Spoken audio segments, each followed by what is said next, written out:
तर नमस्कार विद्यार्थी मित्रांनो, आज आपण बघणार आहोत होमगार्ड संदर्भातील सर्व तुमच्या प्रश्नांची उत्तरं। तुमच्या मनामध्ये जे काही शंका असतील, जे काही प्रश्न असतील, त्या प्रश्नांची सर्व उत्तरं तुम्हाला या व्हिडिओच्या माध्यमातून आज मिळणार आहेत। जसं की होमगार्डची नियुक्ती कशी होते, त्याचा पदावधी काय असतो, त्याचा कार्यकाल काय असतो, त्याचं वेतन कसं असते, त्याची नियुक्ती कोण करतो, ड्यूटी कशी असते, 3 वर्ष असते, त्यानंतर नेमकी काय प्रोसिजर आहे, हे सर्व आपल्याला या व्हिडिओमधून समजणार आहे। ओके, तर आपण बघणार आहोत विषय आहे हे जे परिपत्रक आहे हे खूप जुनं परिपत्रक आहे। हा जो मुंबई नगर सेना नियम 1953चा हा विषय आहे। यामध्ये त्यांनी त्यावेळेस काय सांगितलेलं आहे ते आपण बघू। जसंच्या तसं नाही आहे, आताच्या ज्या काही अटी आणि पात्रता आहेत, निकष आहेत, हे सर्व बदललेले आहेत थोडेफार।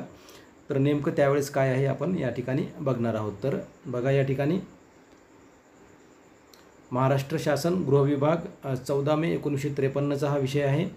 14 मे 1953चा यामध्ये त्यांनी सांगितलेलं आहे या परिपत्रकामध्ये, त्यावेळेसचा हा GR असेल, तर यामध्ये त्यांनी सांगितलेलं आहे की महाराष्ट्र शासन पुढील निर्णय करीत आहे। तर काय निर्णय करीत आहे या ठिकाणी बघू आपण पुढच्या स्लाइडमध्ये। तर त्यांनी सांगितलेलं आहे की सदस्य होण्यासाठी जी पात्रता आहे ती पात्रता काय असणार आहे या ठिकाणी त्यावेळेसची, तर वयाची 20 वर्ष पूर्ण झाली असल्याशिवाय, ही भाषा थोडी वेगळी आहे त्या कारणामुळे त्याचं काही टेन्शन घ्यायचं नाही आहे। तर या ठिकाणी 20 वर्ष पूर्ण पाहिजे होती आणि वयाची 50 वर्ष 20 ते 50 वर्षाच्या दरम्यान तो कॅन्डिडेट त्यावेळेस त्यांनी मागितलेला होता। ओके, तर या ठिकाणी पुढे बघू आपण काय सांगितलेलं आहे। पदावधी जो असणार आहे, याचा पदावधी काय असणार आहे, त्यावेळेसचा काय पदावधी होता तोच पदावधी आतासुद्धा आहे। तर नगरसेनेच्या सदस्याचा, नगरसेना म्हणजे तुम्ही कन्फ्यूज व्हायची काही गरज नाही, त्यावेळेस होमगार्डला नगरसेना सदस्य असे म्हणत होते। ओके, तर याचा जो पदावधी आहे तो असणार आहे या ठिकाणी 3 वर्षापर्यंत हा पदावधी असणार आहे, असं त्यांनी त्यावेळेसुद्धा सांगितलेलं आहे। परंतु त्यांनी हे सुद्धा सांगितलेलं आहे की नगरसेनेच्या सदस्यास त्याचे वय पूर्ण 55 वर्षाचे होईपर्यंत असा सदस्य म्हणून चालू असण्याचा अधिकारसुद्धा असणार आहे। म्हणजे तो नोंदणी करू शकतो, पुनर्नोंदणी ज्याला आपण म्हणतो ती सुद्धा तो करू शकतो, असा अधिकार त्यावेळेसुद्धा या नगरसेना म्हणजेच होमगार्ड यांना होता, तो आजही आहे। असाच प्रकारचा जो नियम आहे तो आजही लागू आहे। ओके, तर यामध्ये आपण बघणार आहोत आता डिटेलमध्ये की सध्याची जी परिस्थिती आहे त्यानुसार, हे आपण पार्श्वभूमी जी आहे होमगार्डची नगरसेना सदस्याची, ही आपण या ठिकाणी। तर बघा मित्रांनो, या ठिकाणी काय आहे, तर दूरदृष्टी काय ठेवलेली आहे होमगार्ड ही जी संकल्पना आहे ही राबवण्यासाठी, तर काय, तर पोलीस प्रशासनाला मदत करण्यासाठी होमगार्डचं ही जी संकल्पना आहे ही राबवलेली आहे। या ठिकाणी सुद्धा यांनी सांगितलेलं आहे की होमगार्ड हे सहाय्यकारी दल आहे आणि पोलीस दलाला अंतर्गत सुरक्षा राखण्याकरिता सहाय्य करणे हे होमगार्ड संघटनेचे प्रमुख कर्तव्य आहे, असं यांनी या ठिकाणी सांगितलेलं आहे। तुम्ही हे सर्व बघू शकता। संघटनेचे प्रमुख कर्तव्य काय आहे, तर सहाय्य करणे। कुणाला सहाय्य करणे, तर पोलीस दलाला अंतर्गत सुरक्षेकरिता सहाय्य करणे। ओके, यानंतर पुढचा विषय आहे, तर याचा उद्देश काय आहे नेमका, तर बघा या ठिकाणी पोलीस दलाला अंतर्गत सुरक्षा राखणेकामी सहाय्यकारी दल म्हणून काम करणे हे होमगार्ड संघटनेचे प्रमुख कर्तव्य आहे।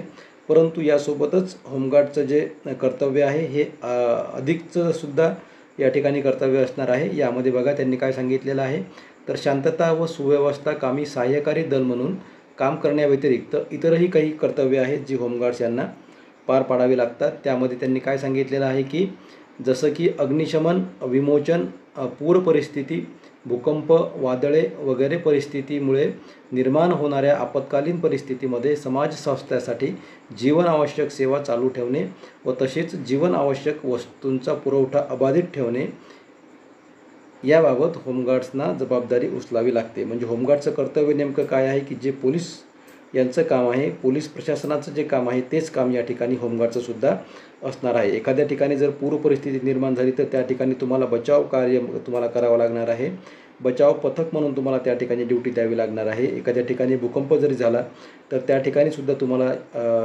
बोलावलं जाऊ शकतं, त्या ठिकाणी सुद्धा तुम्हाला ड्यूटी दिली जाऊ शकते, ही गोष्ट तुम्हाला लक्षात घ्या। अग्निशमनमध्ये सुद्धा तुम्हाला ट्रेनिंग वगैरे देतील, त्यात सुद्धा तुम्हाला काम करावं लागू शकतं। यानंतर बघू आपण होमगार्ड संघटना काय आहे, तर होमगार्ड संघटना ही मानसेवी स्वरूपाची संघटना असून यामध्ये भारतातील कोणत्याही स्वयंरोजगारीत नागरिकाला स्वयंसेवक म्हणून दाखल होता येईल. ओके, कोणालासुद्धा इथं दाखल होता येईल, परंतु वयाची पात्रता आणि शारीरिक पात्रता ही असणार आहे, ही गोष्ट लक्षात घ्या.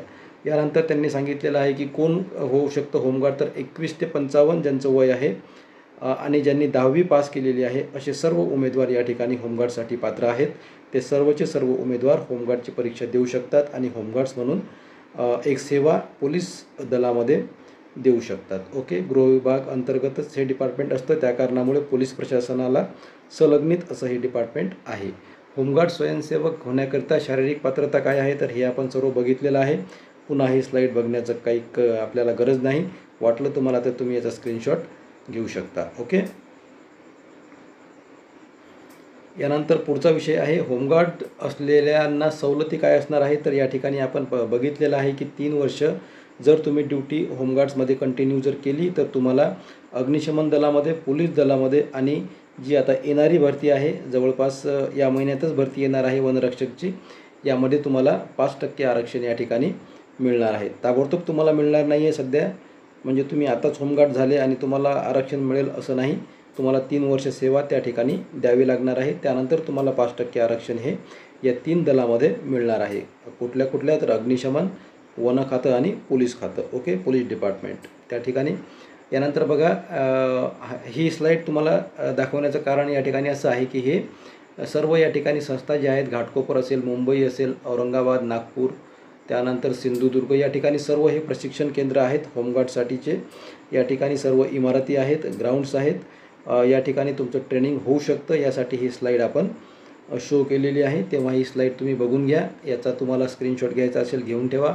अमरावती आहे, धुळे आहे, कोल्हापूर आहे, नागपूर आहे, उस्मानाबाद आहे, रायगड आहे, वर्धा आहे, सोलापूर आहे, बुलढाणा आहे, चंद्रपूर, रत्नागिरी, नांदेड, हे सर्व जिल्हे आहेत. या ठिकाणी होमगार्डचे जे कार्यालय आहेत, ग्राउंड्स आहेत, हे उपलब्ध आहेत. परंतु तुम्हाला कुठल्या ठिकाणी ट्रेनिंग देतात हे तुम्हाला आपलं जे होमगार्ड पेज आहे त्यावर सुद्धा समजणार आहे आणि आपल्या व्हिडिओमधून ज्या आपण अपडेट देत असतो त्यामध्ये तुम्हाला सुद्धा ते समजणार आहे. ओके,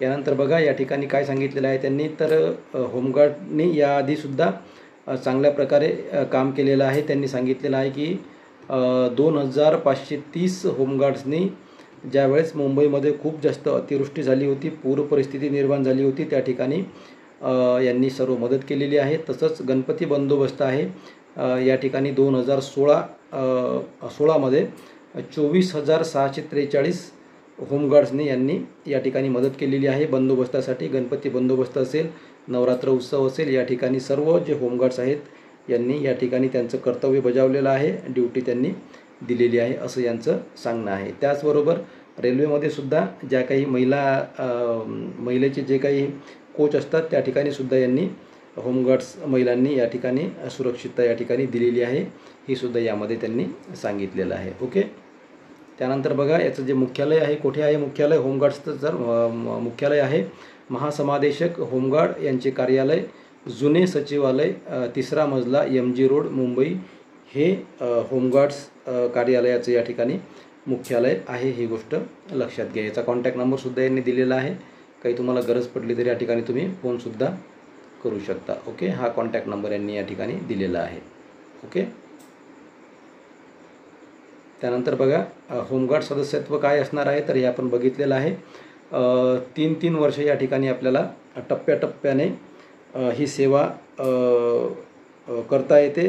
जर समजा तुमचे 3 वर्ष संपल्यानंतर तुम्हाला करता येते का होमगार्ड्स, तर हो, नक्कीच करता येते. कुठपर्यंत करता येते, तर वयाच्या 58व्या वर्षापर्यंत ते तुम्ही रिन्यू करू शकता 3 वर्षाच्या टप्प्यानुसार. ओके, हेच या स्लाईडमध्ये आपल्याला समजलेलं असेल. ओके, या ठिकाणी बघा 3 वर्षाच्या टप्प्याने वयाच्या 58व्या वर्षापर्यंत पुनर्नोंदणी तुम्हाला या ठिकाणी करता येते. ओके,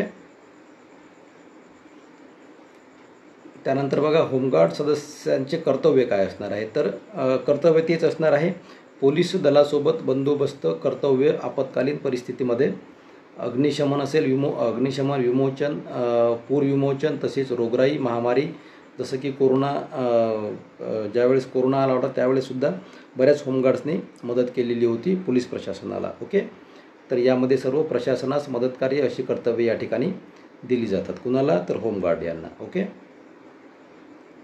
त्यानंतर बघा, यांना जी देय भत्ते आहेत, पगार जे असतात, कामाचा विषय आहे. 570 रुपये या ठिकाणी आपल्याला दररोज मिळणार आहे. त्याचबरोबर तुम्हाला 100 रुपये हा उपहार भत्तासुद्धा मिळणार आहे आणि प्रशिक्षण काळामध्ये 35 रुपये खिसा भत्ता आणि 100 रुपये भोजन भत्तासुद्धा तुम्हाला मिळणार आहे. ओके. शारीरिक कवायतीसाठी 90 रुपये कवायत भत्तासुद्धा या ठिकाणी दिला जातो. ओके. 570 रुपये आपल्याला पर डे मिळणार आहे. जेवढे दिवस आपली ड्युटी असेल तेवढे पैसे तुम्हाला या ठिकाणी मिळणार आहेत, ही गोष्ट लक्षात घ्या. त्यानंतर 100 रुपये तुम्हाला या ठिकाणी उपहार भत्तासुद्धा दिला जाणार आहे. त्यानंतर शास्ती काय आहे याची? तर तुम्हाला दररोज ड्युटी आहे का? तर दररोज ड्युटी नाही आहे. महिन्यातून तुम्हाला 15 दिवस जवळपास ड्युटी असणार आहे. परंतु आता सीझन जो आहे हा गणपती उत्सव असेल, नवरात्र उत्सव असेल, दिवाळी असेल, दसरा असेल, ईद असेल, हे सर्व जे काही सण असतात या ठिकाणी पोलीस बंदोबस्त खूप जास्त प्रमाणामध्ये लागत असतो. त्यामुळे तुम्हाला होमगार्ड्सना या ठिकाणी पाचारण केलं जाऊ शकतं. या ठिकाणी तुम्हाला बोलावणं येऊ शकतं आणि तुमची ड्युटी या ठिकाणी लागू शकते. सरकारी नोकरी आहे का? तर नाही, सरकारी नोकरी नाही असं यांनी सांगितलेलं आहे. परंतु तुम्हाला आपल्याला जे आरक्षण आहे, आरक्षणासाठी आपल्याला 3 वर्ष या ठिकाणी जर काढले तर फार चांगलं असणार आहे, उत्तम असणार आहे. ओके. ओके. ही आता स्लाईड आपण बघितलेली आहे. पुन्हा बघायचं आपल्याला काही या ठिकाणी गरज नाही. तर बघा, ह्या सर्व स्लाईड्स आहेत. या स्लाईडमध्ये तुम्हाला जवळपास तुमचे सर्व प्रश्नांचे उत्तरं या ठिकाणी तुम्हाला मिळणार आहेत. त्या कारणामुळे ज्या काही तुमच्या शंका असतील, व्हिडिओ तुम्ही पुन्हा पुन्हा रिवाईज करून बघा. तुम्हाला सर्व तुमच्या प्रश्नांची उत्तरं या ठिकाणी मिळणार आहेत. सर्व स्लाईडमध्ये आपण डिटेल तुम्हाला माहिती या ठिकाणी दिलेली आहे. ओके. धन्यवाद. थँक्यू.